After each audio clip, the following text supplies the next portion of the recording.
Okay, welcome back to Gun Buddy Customs, and tonight we are going to start the painting process. So I've already done the part where I wash them and scuff them. Now it's not a big. I don't know. To me I do it because to me it helps. Some people don't do it. But the reason why I do it is because when they mold this plastic and it, comes, it's injection molded and it comes out, it's got a mold release agent in it. That's that oily kind of feeling that you feel in there, and sometimes that can mess up your paint job. And then you want to actually open up the surface of what you're going to paint, so then that way the primer has a little something to grip on. Now you don't need to go crazy with it. Now if you look, you can see I just scuff it with a Scotch-Brite pad under hot water just a little bit, and it's just enough to take off that resin, that oil, that residue, that'll take away the shine off of it. And then you can see it's just flat enough, it's just dull enough, and it'll kind of take a little bit of the it'll take the top of the paint app off a little bit to kind of smooth that out.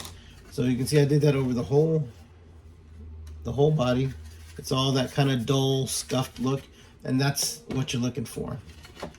And here are the wheels. Same thing. They got that dull, scuffed look. And I did that with everything, so everything has that.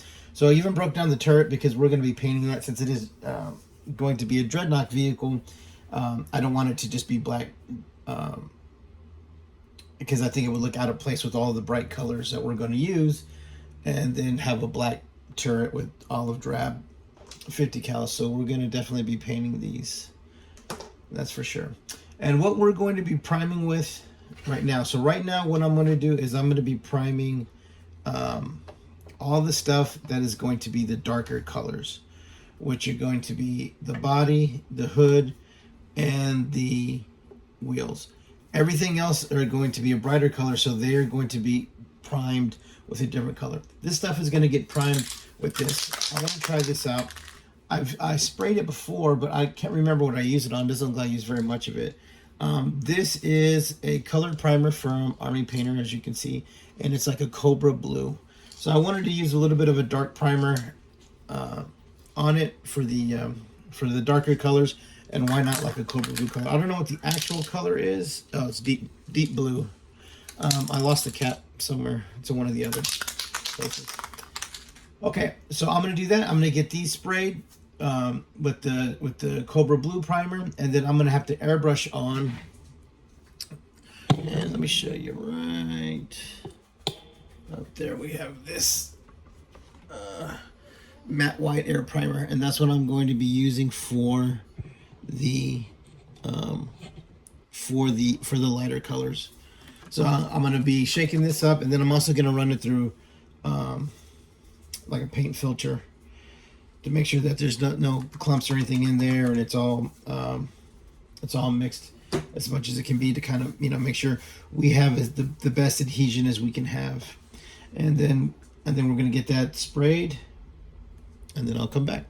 All right, and I'm going to show you the results, so stand by.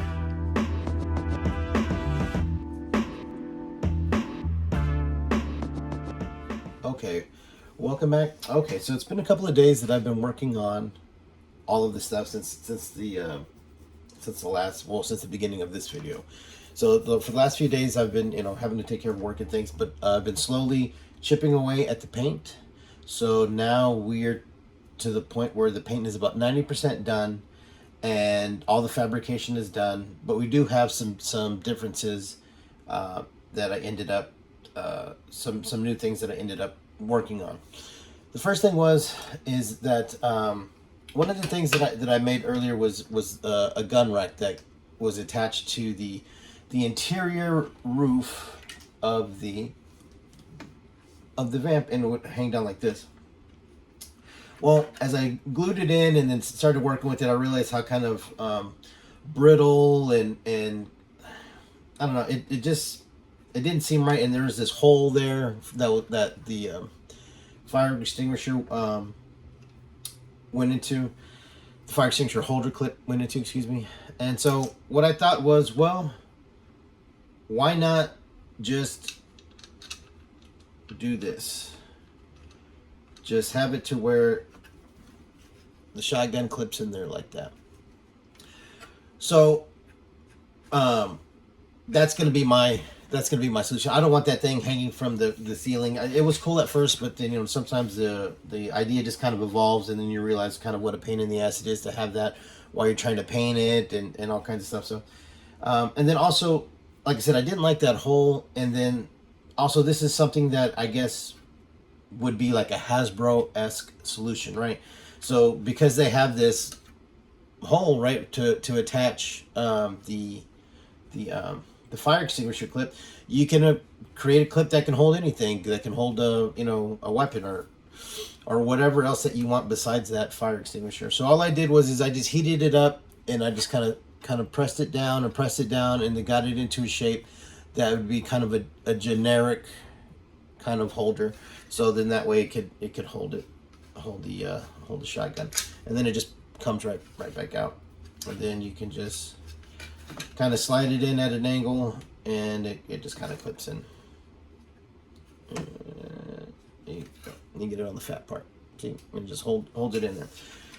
So that's that. And then also, I don't have it in front of me because it's drying. I had a missile rack and missiles, Stinger missile rack and missiles, generously donated to me by a gentleman by the name of Scotty Grass. So shout out to Scotty Grass. I'll definitely be, you know, putting your social media stuff on there. Thank you so much for that donation, and you'll of course see it in with the final assembly, which should be here pretty soon, maybe in the next couple hours after the paint's dry, and I have a couple more layers to lay on.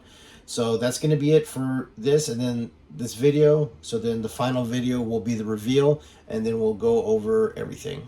And also, we still got to work on this. I don't know if I'm going to get this done in time for the reveal and video. I would like to get the Vamp shown today, so we shall see. All right, well, thank you for tuning in.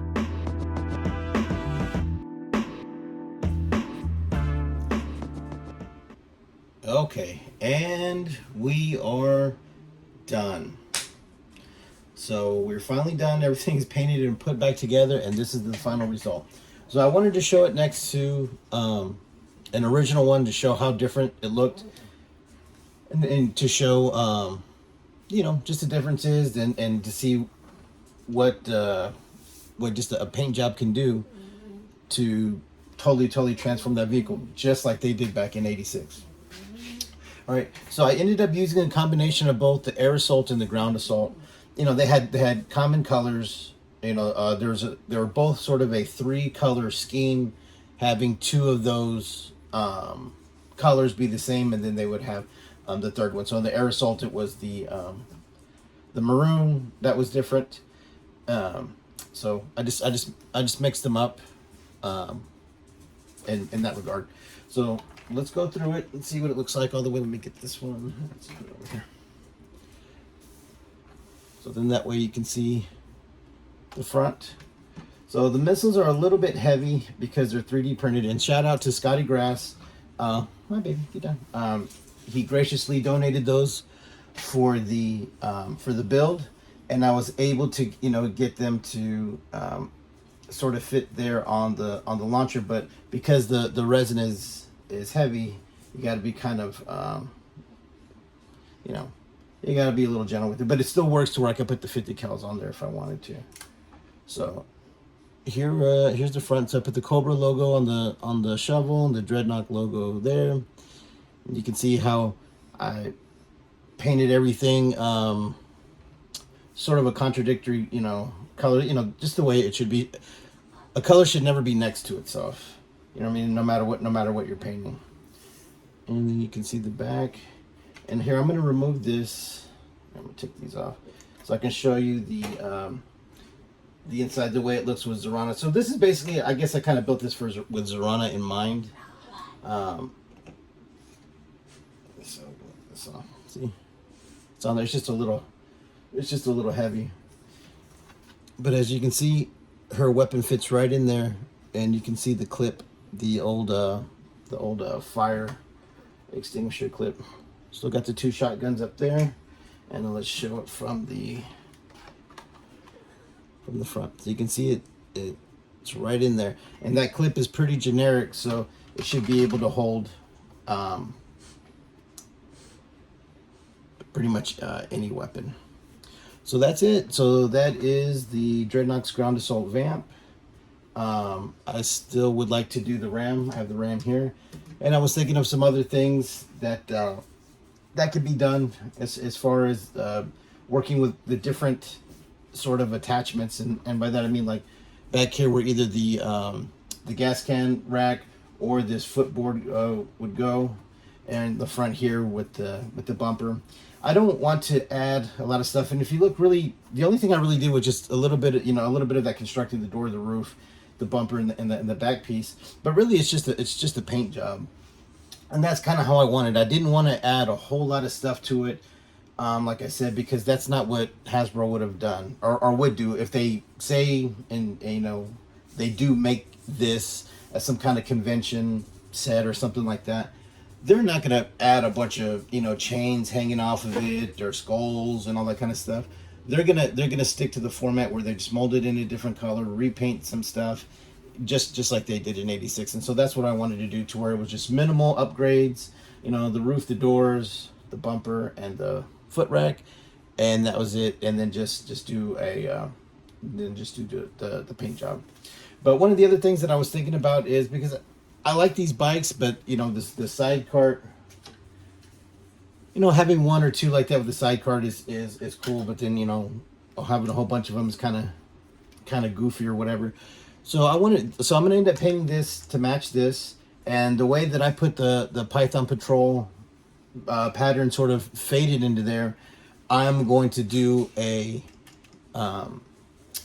Tiger Force pattern in this paint job, because that was a repaint of a Cobra vehicle, and this is going to be a repaint of a Joe vehicle, and everybody knows I'm a Tiger Force and Python Patrol whore, and so that's what I'm going to do. So this is going to get painted to go with that, and I don't know if I'm going to do the side cart or not. And another thing that I was thinking is, not even necessarily for this, but just in general, is creating a rack to put that on. And I originally saw that with Toy Gigante. Shout out to Toy Gigante and all his amazing creations. Very talented gentleman. But that's where I got the original idea from, when he did his Vamp, and then I think I can't remember what the other thing he did, but he had it to where either the Ram could get up in there like that in the bed, or hang off the side, or hang off the back, excuse me. And I thought that was a really, really awesome idea. So there it is, all done. So I want to say thank you for everybody who sat through this series, who sat through all of my ramblings, and I hope you like the finished product. And stay tuned for whatever next project I undertake. There are some things that I kind of want to do. I would like to repaint the Wolverine that I did. I did a Night Force Wolverine with a matching cover girl. But after getting these in and just loving this the OD green, I want to paint my Wolverine green and make it look original. And I have the sticker sheet from Bad Mother Tattoos and Customs that go with it in 1/12 scale. Super awesome. Makes great decals. Bad Mother does some really cool stuff. And that's what I want to do. I kind of want to get back to trying to make the original kind of OG look that's kind of going on now, getting the retro card stuff, all of it looks great. So I want to get back to focusing on that, but with a little bit of updating and with the markings and stuff like that, and then obviously whatever into the HM Armed Forces tank that I use.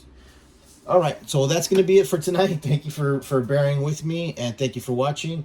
Don't forget to like and subscribe, and follow me on Instagram as Gun Bunny Customs, and stay tuned for our next project.